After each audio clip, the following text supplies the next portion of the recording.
Rockstar Games recently released Grand Theft Auto 3 for the PlayStation 2, and from what we've played of it, it's going to be one of the best games to come out this year for the PlayStation 2. It basically takes everything that was great about the first two Grand Theft Auto games and just brings it into the next generation of consoles. You've got the full 3D perspective now instead of that old 2D top-down look, and just the behind-the-back perspective just really makes the game a lot iller than the first two games were. It's just, all the violence is still the same, but when you're looking at a guy just shoot another guy, that guy keeling over, it's a much more grim, realistic game. And as such, it's definitely not for kids. If there was any game that clearly defines the M rating, Grand Theft Auto 3 is the one.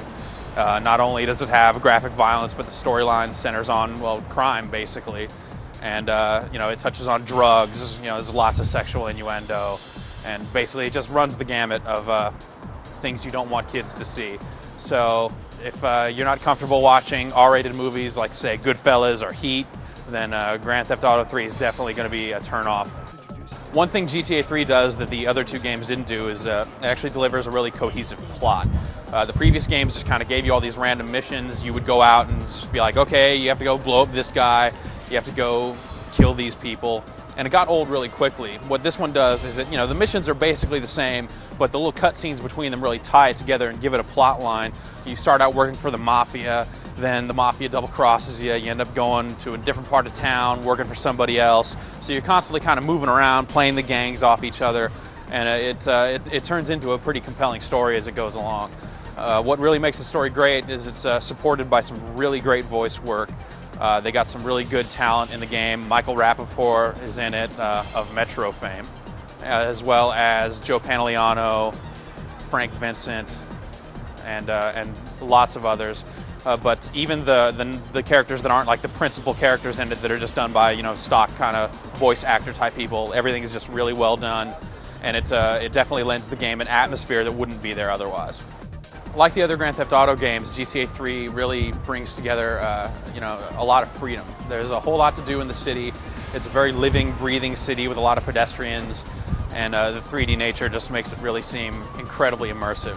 You can stick to the storyline and go that route and play the game the way it was really designed to be played, and that'll get you to the end of the game. Or you can take breaks and just kind of do stuff. There's a lot of little side missions. You can get into cop cars and do vigilante cop missions. Ambulances, you can go pick up the sick and take them to the hospital. Taxis, you can do like a little crazy taxi style side mission sort of thing.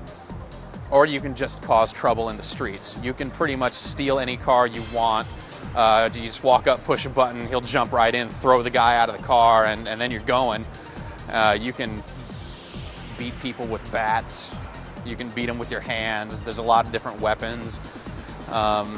And basically kind of just go on a one-man crime spree with no real point to it, except it's incredibly fun. Of course, doing this does alert the cops to your presence, and you will kind of attract different levels of police response the iller your crime spree gets.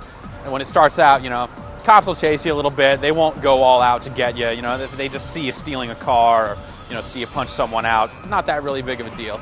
If you start stealing cop cars, pointing guns at cops, it gets a little more dramatic. They don't go away quite as easily. They try and ram you off the road and bust you. Past that, the cops eventually just kind of give up on busting you and just try and gun you down in the street.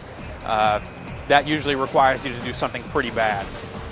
Later on, you'll see helicopters, which you can, of course, shoot out of the sky with a rocket launcher, and even more varied forms of police response, including FBI, who basically roll up in an unmarked car. 4 of them jump out of the car with automatic rifles and gun you down where you stand.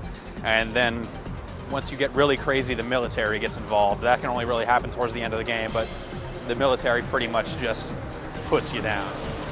Overall, Grand Theft Auto 3 is just an amazing game. The freedom that it allows you, combined with the compelling story elements used throughout the game, really just make it a game that anyone can get into, provided that they're okay with the subject matter.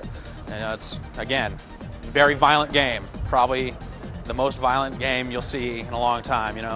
Shooting people, pulling people out of cars, cop cars blowing up. Not for everyone, but if it's something you can handle, and something that, you know, sounds interesting to you, you know, this is definitely a game you should pick up. It's a thrill ride that you won't soon forget.